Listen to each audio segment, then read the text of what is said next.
हरे कृष्णा। जय श्री गुरुदेव। जय श्री श्री गौरहरि। श्री श्री राधा माधव की जय। आज আমরা আলোচনা করব, আজ আমরা জানব দশহরা মহোৎসব কি সেই সম্পর্কে। এবার এই দশহরা কোন দশহরা?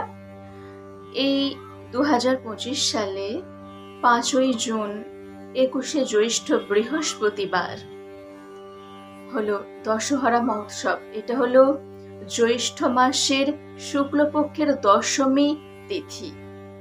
জ্যৈষ্ঠ মাসের শুক্লপক্ষের দশমী তিথিকে দশহরা বলা হয়। তো এই দিন 5ই জুন 21শে জ্যৈষ্ঠ বৃহস্পতিবার দশহরা মহোৎসব, শ্রী শ্রী গঙ্গা পূজা, শ্রী শ্রী গঙ্গা মাতা গোস্বামিনীর আবির্ভাব তিথি আর শ্রী বলদেব বিদ্যাভূষণ প্রভুর তিরোভাব তিথি। তো এই জ্যৈষ্ঠ মাসের শুক্লপক্ষের দশমী তিথি দশহরা কি? এই দিন আমাদের কি কি করণীয়? এই দিন কি করলে আমাদের সমস্ত পাপ তাপ দূর হয়ে যায়? বলা হয়েছে, শাস্ত্রে বলা হয়েছে নাকি 10 রকমের পাপ দূর হয়ে যায়, আবার বলা হচ্ছে 10 জন্মের পাপ দূর হয়ে যায়। তো আমাদের এই দিন কি কি করণীয়, আসুন আমরা সে সম্পর্কে জেনে নিই। এই জ্যৈষ্ঠ মাসের শুক্লপক্ষের দশমী তিথিতে গঙ্গা দেবী স্বর্গ থেকে মর্তে আগমন করেছিলেন। গঙ্গা দেবীর আগমন হয়েছিল এই ধরাধামে, মর্তলোকে। তো সেই জন্য এই তিথিতে গঙ্গা পূজা করতে হয়, দেবী গঙ্গার আরাধনা করতে হয়, গঙ্গা পূজা করতে হয়। এই গঙ্গা দেবী তিনি কেন স্বর্গ থেকে এই মর্তলোকে এলেন, এই কাহিনী আপনারা সবাই জানেন। যে সগর রাজার 60,000 পুত্র কপিল মুনির রোষে, কপিল মুনির ক্রোধে ভস্মীভূত হয়ে যায়। তো সগর রাজা থেকে শুরু করে সবাই ওই 60,000 পুত্রকে জীবিত করার জন্য, পুনরুজ্জীবিত করার জন্য অনেক চেষ্টা করেছিলেন, কিন্তু পারেননি। তো শেষে ওই বংশেরই একজন মহারাজ ভগীরথ, তিনি এত নিষ্ঠাপরায়ণ, এত ভক্তিপরায়ণ যে তিনি সকলকে সন্তুষ্ট করে, সকল দেবদেবীদের সন্তুষ্ট করে, দেবাদিদেব মহাদেবকে সন্তুষ্ট করে ভগবান শ্রীহরিকে, ভগবান শ্রীহরি বিষ্ণুকে সন্তুষ্ট করে তিনি গঙ্গা দেবীকে আনয়ন করার ব্যবস্থা করেছিলেন। কারণ কপিলমুনি বলে দিয়েছিলেন যে যদি কেউ গঙ্গা দেবের জলের স্পর্শ যদি কেউ করাতে পারে, এই 60,000 যে পুত্র যে ভস্মীভূত হয়ে গেছে, এই ভস্ম যদি গঙ্গা দেবীর স্পর্শ পায় তাহলে এরা পুনরুজ্জীবিত হয়ে যাবে। তো গঙ্গা দেবীকে তাহলে তো মর্তধামে আনতে হবে। তো সেই জন্য গঙ্গা দেবীকে আনয়ন করার ব্যবস্থা হয়েছিল। আর গঙ্গা দেবী এখানে আগমন করেছিলেন ধরাধামে এই জ্যৈষ্ঠ মাসের শুক্লপক্ষের দশমী তিথিতে। তাই এই তিথিতে, দশহরা তিথিতে বলা হয়ে থাকে যে গঙ্গা পূজা অবশ্যই করতে হয়।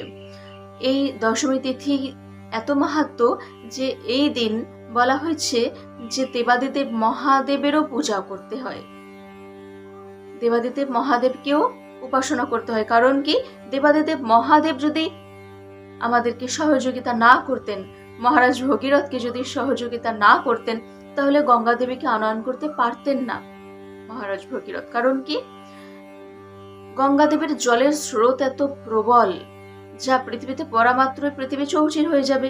তো তাহলে উপায় কি? তখন আবার দেবাদিদেব মহাদেবকে তপস্যায় সন্তুষ্ট করা হলো। দেবাদিদেব মহাদেব তিনি কি করলেন, গঙ্গা দেবীকে নিজের জটায় ধারণ করলেন, আর জটা থেকে একটু একটু করে জল তিনি পৃথিবীতে ফেলতে লাগলেন। তো মহাদেব, দেবাদিদেব মহাদেবের অনেক কৃপা রয়েছে, তাই দেবাদিদেব মহাদেবের অনেক অবদান রয়েছে, সেই জন্য দেবাদিদেব মহাদেবেরও পূজা অর্চনা করতে হয়। বলা হয়েছে এই দিন যেহেতু দশহরা মানে হচ্ছে যা হরণ করে থাকে, 10 রকমের পাপ তাপ হরণ করে থাকে, পূর্ব জন্মের এবং এই জন্মের 10টি পাপ হরণ করে থাকে। তো এই দিন গঙ্গা পূজা করলে গঙ্গা দেবীকে 10 রকমের ফল নিবেদন করলে গঙ্গা দেবীর কৃপায় 10 রকমের পাপ তাপ সব দূর হয়ে যায়, এমনকি 10 জন্মের পাপ তাপ দূর হয়ে যায়। গঙ্গা দেবীর উৎপত্তি কোথা থেকে? গঙ্গা দেবী এত পবিত্রা কেন? কারণ তিনি ভগবান শ্রীহরির পাদপদ্ম থেকে তরঙ্গাকারে নির্গতা। হরি পাদপদ্ম তরঙ্গিনী গঙ্গে, হিম বিধু মুক্তা ধবল তরঙ্গে, দূরীকুরু মম দুষ্কৃতি ভারম, পাহি কৃপাময়ী ভবসাগর পারম। যে হে কৃপাময়ী, হে দেবী গঙ্গা, আমাকে আমার সমস্ত দুষ্কর্মের ভার আপনি হরণ করুন। যত রকমের পাপ তাপ আছে সব হরণ করুন, সব দূর করুন। এই রকম ভাবে গঙ্গা দেবীর কাছে প্রার্থনা করতে হয়। আর প্রার্থনা করতে হয় কৃষ্ণ ভক্তি লাভের জন্য। কারণ হরি পাদ পদ্ম তরঙ্গিনী গঙ্গে, ভগবান শ্রীহরির পাদপদ্ম থেকে ওনার উৎপত্তি। ভগবান শ্রীহরির পাদপদ্ম থেকে ওনার উৎপত্তি। তাই সেই দশহরার দিন কেউ যদি বিষ্ণু পূজা করে থাকেন, ভগবান শ্রীহরির পূজা কেউ যদি করে থাকেন, তাহলে গঙ্গা দেবী অতিশয় সন্তুষ্ট হন। ভগবানের প্রসাদ গঙ্গা দেবীকে নিবেদন করলে গঙ্গা দেবী তিনি অতিশয় প্রসন্ন হন, অতি সন্তুষ্ট হন। তো এই 10 রকমের পাপ যে দূর হয়ে যায়, আমাদের জানা দরকার যে 10 রকমের পাপ বলতে কোন কোন পাপের কথা বোঝানো হয়েছে। তো আসুন আমরা জেনে নিই এই 10 রকমের পাপ বলতে কোন রকমের পাপ। সাধারণত আমরা জানি যে পাপ 3 রকমের: কায়িক পাপ, বাচিক পাপ আর মানসিক পাপ। কায়িক পাপ মানে দেহ দিয়ে যে সমস্ত কাজকর্ম করা হয় সেই পাপ। বাচিক পাপ মানে কি? মুখে এমন যা তা কথা উচ্চারণ হয় তার দ্বারা পাপ হয়। মুখে উল্টোপাল্টা কোনো কিছু বলতে নেই। ভগবান বাক শক্তি দিয়েছেন ওনার গুণকীর্তন করার জন্য, উল্টোপাল্টা বলার জন্য নয়। তো এটাও এক রকমের পাপ, মুখে হাবিজাবি কথা বলা, এটা বাচিক পাপ। আর মানসিক পাপ, দেখুন, দেহ দিয়ে কোনো কাজ না করলেও, মুখে কোনো কিছু না বললেও, মনে মনে যদি কোনো খারাপ চিন্তা করা হয়, অসৎ চিন্তা করা হয়, তাহলে সেটা মানসিক পাপ হয়ে যাবে।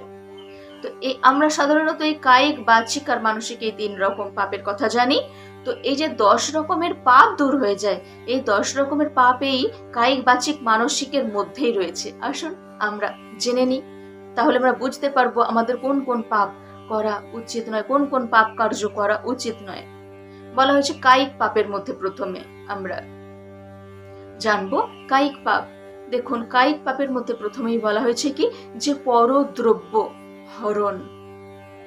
অপরের দ্রব্য, যতই ভালো কোনো কিছু, অপরের কোনো কিছু দেখা হোক না কেন, সেটা যদি তাকে না বলে নিয়ে নেওয়া হয়, তাহলে পাপ হয়ে যাবে কায়িক পাপ। 1 নম্বর পাপ হচ্ছে কায়িক পাপ, অপরের দ্রব্য হরণ। কাউকে না বলে কারো কিছু জিনিস নিয়ে নেওয়া পাপ, ঘোরতর পাপ। এটা 1 রকমের পাপ। 2 রকমের পাপ হচ্ছে কি, হিংসা করা। হিংসা মানে কি? হিংসা মানে কাউকে মারা, ধরা, কাটা, কারো সম্পর্কে কারো উন্নতি দেখে মনে মনে কষ্ট পাওয়া, এগুলো হিংসা। তো এবার দেখুন, এই হিংসা, এগুলোকে তো হিংসা বলেই। তাছাড়া জীব হত্যা করা, জীব হত্যা, কাউকে মেরে কেটে খাওয়া, এটা একদম উচিত নয়, এটাকে হিংসা বলা হয়েছে। অন্যকে মেরে যারা খায়, যাকে মারা হচ্ছে তারাও আবার যে মারছে তাকে একদিন কেটে খাবে। এই যে সবাই মাংস খায়, তো মাংস, এটার অর্থ কি? মাম মানে আমাকে, স মানে সে। মাম মানে আমাকে, স মানে সে, মানে আমি আজ যাকে খাচ্ছি সে আমাকে একদিন খাবে, সে আমাকে, এইরকম ভাবে বর্ণনা করা হয়েছে। তো সেই জন্য খুব সাবধান, কখনো জীব হিংসা করতে নাই, কখনো অন্যের ক্ষতি করতে নাই, অন্যকে মেরে ধরে কেটে খেতে নাই। এটা জীব হিংসা, আর এটা ঘোরতর পাপ কায়িক পাপের মধ্যে। তো 2 নম্বর পাপ জানলাম হিংসা। 3 হচ্ছে কি, পরদার গমন। নিজের স্ত্রী থাকতে অন্যের স্ত্রীর দিকে ধাবিত হওয়া, অন্যের স্ত্রীর সাথে মেলামেশা করা, এটাকে বলা হয়েছে অবৈধ সম্বন্ধ। তো পরদ্বার গমন এটা এক ধরনের পাপ। এই 3 রকমের পাপ হচ্ছে কায়িক পাপ। এই 3 রকমের পাপ, কায়িক পাপ, এই 3 ধরনের কার্য কখনো করতে নাই। অপরের দ্রব্য যতই ভালো হোক না কেন সেটার দিকে কখনো লোভ করতে নাই, কখনো অন্যের জিনিস তাকে না বলে নিতে নেই। তারপরেরটা বলা হয়েছে যে হিংসা, জীব হিংসা, কোনো জীবকে মেরে ধরে কেটে খাওয়া উচিত নয়। মাছ হোক, পশু হোক, পক্ষী হোক, কাউকে মেরে ধরে খেতে নাই। তো 2 রকমের পাপ। আর 3 রকমের পাপ হচ্ছে পরদ্বার গমন, অপর স্ত্রীর প্রতি আসক্ত হওয়া, এটা পাপ। এই 3 ধরনের পাপ কার্য কখনো করতে নাই। এবার আসুন বাচিক পাপ আমরা জানবো। বাচিক পাপ কি? 4 রকম। তো 3 রকম কায়িক জানলাম, এবার বাচিক পাপ জানবো। তো বাচিক পাপের মধ্যে প্রথমেই বলা হয়েছে যে অহংকার পূর্ণ বাক্য বলা। মা করো ধনজন যৌবন গর্বম। আমরা আসলে ধন জন যৌবনের গর্বে আমরা অহংকার পূর্ণ বাক্য বলে থাকি। কারো যদি অগাধ ধন সম্পত্তি থাকে, কারো যদি অনেক যৌবন থাকে, কারো সে যদি খুব সুন্দর দেখতে হয়, পরে কারো কাছে যদি অনেক জনবল, অনেক লোক যদি কারো হাতে থাকে, তাহলে অহংকার পূর্ণ বাক্য মুখ থেকে বলে ফেলা হয় যে আমি তোকে দেখবি, তোকে কি করে নেব, আমার জানিস আমার এটা আছে, আমার ওটা আছে, আমার এই আছে সেই আছে, এই ধরনের বলে থাকে। অহংকার পূর্ণ বাক্য তখনই আসে যখন এই রকম অনেক কিছু আমাদের থাকে, ধন সম্পত্তি, যৌবন, অনেক লোকজনের বল যখন আমাদের কাছে থাকে, তখন অহংকার পূর্ণ বাক্য আমাদের মুখ থেকে বের হয়। তো এই অহংকার পূর্ণ বাক্য কখনোই বলা উচিত নয়। এটা হচ্ছে বাচিক পাপের মধ্যে পড়ছে। তো তারপর 5 নম্বর পাপ বলা হচ্ছে কি? অসংবদ্ধ প্রলাপ, হাবিজাবি বলা। আমরা কেন হাবিজাবি বলতে থাকবো?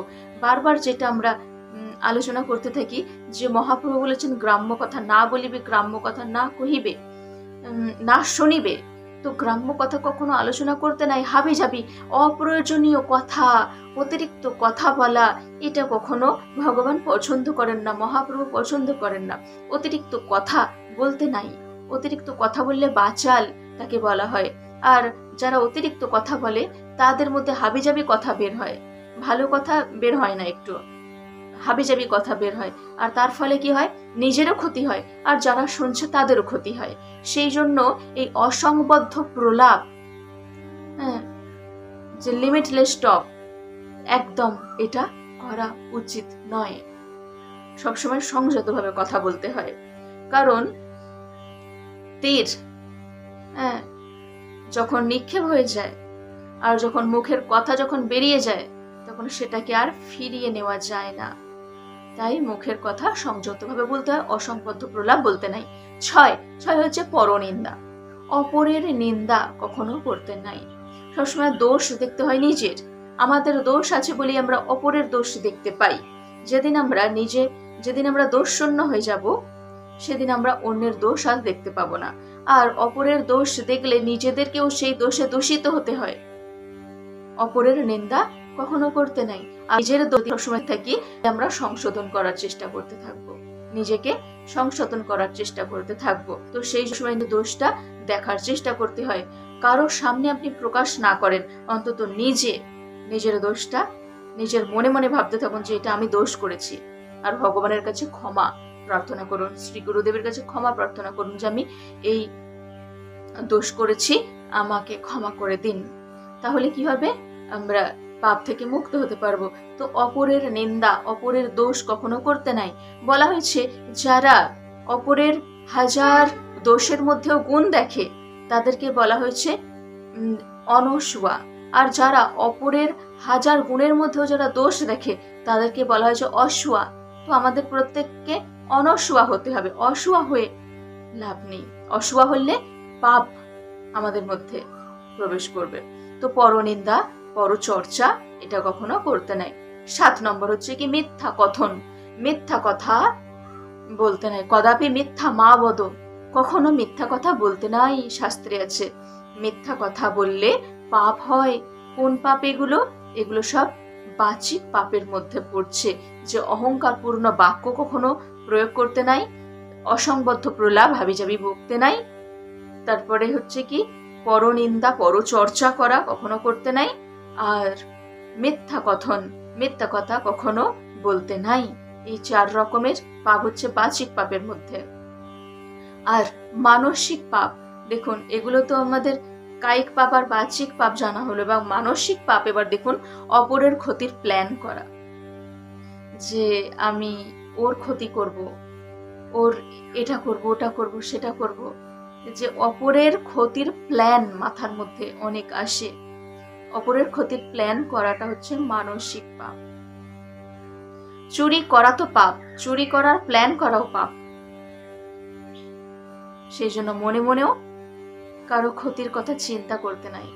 মনে মনে কারো মঙ্গলের কথা চিন্তা করুন, সেই মঙ্গলটা আপনার কাছে ফিরে আসবে। কিন্তু মনে মনে কারো ক্ষতির কথা চিন্তা করলে সেই ক্ষতিটাও ফিরে আসবে। তাহলে আমরা অপরের ক্ষতির কথা কখনো চিন্তা করব না, এটা মানসিক পাপ। তারপরে বলা হয়েছে কি মিথ্যা আসক্তি, কোনো সম্পর্কের প্রতি মিথ্যা আসক্তি, কোনো কিছুর প্রতি, কোনো বস্তুর প্রতি মিথ্যা আসক্তি থাকলে সেটাও মানসিক পাপ হয়ে যায়। যে ওই বস্তুটাকে ছাড়া আমি থাকতে পারবো না, ওকে ছাড়া থাকতে পারবো না, এই যে মনে মনে যে একটা চিন্তা ভাবনা যে এটা ছাড়া আমি থাকতে পারবো না, এটা আমার চাই তো চাই, মনে মনে, এটাকে বলে আসক্তি জন্মে যাওয়া। এই আসক্তি হচ্ছে মিথ্যা আসক্তি। কারণ কি কোনো কিছু আমাদের সাথে থাকবে না, আমাদের সাথে যাবে না। তো এই মিথ্যা আসক্তির জালের বন্ধনে যারা জড়িয়ে পড়ে তাদের মানসিক পাপ হয়ে যায়। আর 10 রকম পাপ হচ্ছে কি অপরের বস্তুর প্রতি অভিলাষ। ওই একই অপরের বস্তুর প্রতি অভিলাষ, যে ওর ওইটা আছে, ওইটা আমার খুব ভালো লাগছে, ওটা আমার চাই, ওটা আমার থাকলে ভালো হতো, ওটা আমি নিয়ে নিলে ভালো হতো। অপরের বস্তুর প্রতি অভিলাষ হচ্ছে কি মানসিক পাপ। তো এই 10 রকমের কায়িক বাচিক মানসিক পাপের মধ্যে 10 রকমের পাপ হয়ে গেল। এই 10 রকমের পাপ যদি আমরা দশহরার দিন যদি আমরা গঙ্গা দেবীর কাছে প্রার্থনা করতে থাকি, পূজা অর্চনা করতে থাকি গঙ্গা দেবীকে, তাহলে গঙ্গা দেবী কৃপা করে সমস্ত পাপ তাপ দূর করে দেবেন। সেই জন্য আমাদেরকে কি কি করণীয় এবার সেই সম্পর্কে আমরা জানবো। বলা হয়েছে দশহরা মানে 10 জন্মের, আর এই 10 রকমের পাপ দূর হয়ে যায় দশহরা। তো এই দিন কি কি করণীয়? এই দিন 10 রকমের ফুল, 10 রকমের ফল ভগবানকে নিবেদন করতে হয়। আর এই দিন 10টি প্রদীপ প্রজ্বলিত করতে হয় ভগবানের কাছে। ভগবান শ্রীহরির কাছে 10টি প্রদীপ প্রজ্বলিত করতে হয়, 10 রকমের ফুল দিতে হয়, নিবেদন করতে হয়, আর 10 রকমের ফল নিবেদন করতে হয়। তো আসুন আমরা জেনে নিই যে এই দিন আমরা কি কি করব, কি কি করতে নেই আমরা জেনে নিলাম। দশহরার দিন আমাদের কি কি করণীয় সেটা জেনে নিই। বলা হয়েছে প্রথমেই যে গঙ্গা স্নান করতে হয়। যেহেতু গঙ্গা দেবীর আগমন হয়েছে সেজন্য গঙ্গা স্নান করলে অত্যন্ত পুণ্য লাভ হয়ে যায়। সেই পুণ্যের প্রভাবে সমস্ত পাপ তাপ দূর হয়ে যায়। গঙ্গা স্নান করতে হয়, গঙ্গা পূজা করতে হয়। তারপরে বলা হয়েছে দেবাদিদেব মহাদেবের পূজা করতে হয়। আর গঙ্গা পূজা করুন বা দেবাদিদেব মহাদেবের পূজা করুন, প্রার্থনা একটাই থাকবে, কৃষ্ণ ভক্তি যেন বর্ধিত হয়, কৃষ্ণ ভক্তি যেন লাভ হয়। আচ্ছা, তিন হচ্ছে কি দান ধ্যান করতে হয় এই দিন। সাধুগুরু বৈষ্ণবদেরকে দান ধ্যান করলে ভগবান অতি প্রসন্ন হন। যদি বৈষ্ণব সেবার আয়োজন করে থাকেন তাহলেও ভগবান অতি প্রসন্ন হবেন। এই দান ধ্যান করলে কি হয়? বলা হয়েছে যে এই যে দান ধ্যানের প্রভাব, দশহরার দিন যে দান ধ্যান করলে তার যে পুণ্য ফল সেটা 100 জন্মে প্রবাহিত হতে থাকে। মানে 100 জন্ম পর্যন্ত এই পুণ্যের ফল প্রবাহিত হতে থাকবে দান ধ্যান করলে দশহরার দিন। 4 বলা হয়েছে এই দিন বিষ্ণু পূজা, শ্রীহরি বিষ্ণুর পূজা অতি অবশ্যই করণীয়। শ্রীহরি বিষ্ণুকে কি কি ফল নিবেদন করতে হয় আসুন আমরা জেনে নিই। বলা হয়েছে শ্রীহরি বিষ্ণুকে এই দিন কলা, নারকেল, বেদানা, ডালিম, পনির এই সব কিছু ভগবানকে নিবেদন করতে হয়। আর ভগবানকে নিবেদন করে সাধুগুরু বৈষ্ণবদের বিতরণ করলে বলা হয়েছে 100 জন্মের পাপ অনায়াসে দূর হয়ে যাবে। তাই দশহরার কাহিনী আমরা সবাই জানলাম। দশহরার দিন কি কি করতে হয় জানলাম। দশহরার দিন শ্রী শ্রী গঙ্গামাতা গোস্বামিনী একজন সাধিকার আবির্ভাব হয়েছিল। এই গঙ্গামাতা গোস্বামিনী সম্পর্কে আমি আগে আলোচনা করেছি, তো আরও আমি আলোচনা করব। আর শ্রী শ্রী বলদেব বিদ্যাভূষণ প্রভুর তিরোভাব তিথি সম্পর্কেও এর পরবর্তী সময়ে আলোচনা করব। এখন আমরা দশহরা তিথি সম্পর্কে জেনে নিলাম। সবাই আমার সাথে বলুন, হরে কৃষ্ণ কৃষ্ণ কৃষ্ণ হরে হরে, হরে রাম রাম রাম হরে হরে।